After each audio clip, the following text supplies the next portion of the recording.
ባለፈተና ነኝ እዚህ ጋር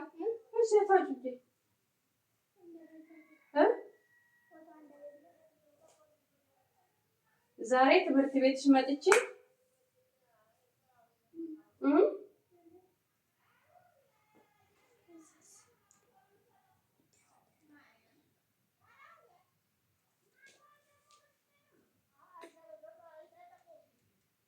ስትፈተኑ በመስኮት ነበርኩኝ።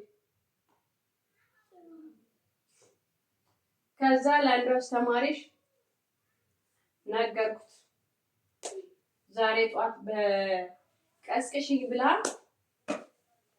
ጧት ከዛ በኋላ ሳታጠና ቀረች። ቀስቅሽ ብያለሁ።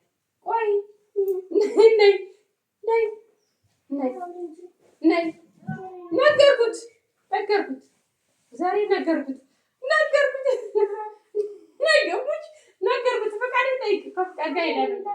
እንዴት 10 ሰዓት ቀስቅሽ ብለሽ ነይ እኮ 10 ሰዓት ቀስቅሽ ብለሽ 10 ሰዓት ቀስቅሽ ብዬሽ እንዴት ሳታጠኝ ማለት እንቅልፍ የመጣ እንዴት ማለት እንቅልፍ የመጣ አውሪ ልብስ ልቀይርበት ልብስሽን ትቀይሪያለሽ። ግን እንዴት ሰው ለአንቺ ብዬ ቁጭ ብዬ አድሬ እስከ 10 ሰዓት ሙሉ ከእንደገና ተመልሰሽ ትተኛለሽ። እኔ እኮ ለሊት እንቅልፍ ይዞኝ ነበር ነው እንጂ እኮ እንትን ልልሽ ነበር ልጣላሽ ነበር።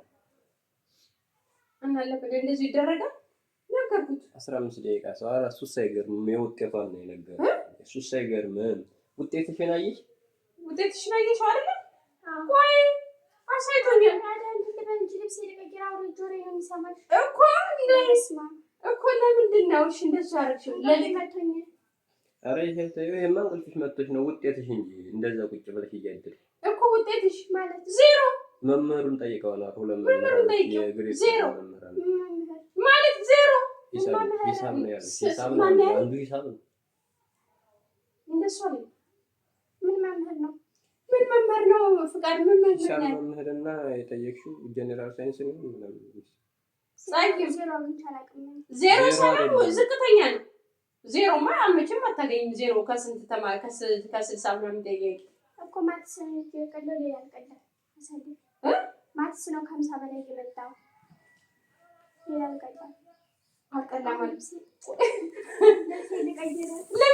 ትቀይሪ። እንዴት እንደዚህ አይነት ውጤት ታመጫለሽ ነው? ያሳዝናል። ዝቅተኛ ነው ያለው። ስንት ነው ስለው አሁን አልነግርሽም ማለት ነው። ማለት እኔ ልቀይር ነው ልብስ ነው። ወይ እንዴት እንደሱ ታመጫለሽ? እንደዚህ ልቀይርሽ ችግር የለውም። ሁለተኛ ግን እንደሱ ታደርጊያለሽ። ትምህርት ተመልሰሽ ትሄጂ ነው ትምህርት ቤት። እኔ ደግሞ እንደዚህ ድካሜ እኮ ነው ሁሉ ድካሜ የሚቆጨኝ። ታሳዝኛለሽ፣ በጣም ታሳዝኛለሽ።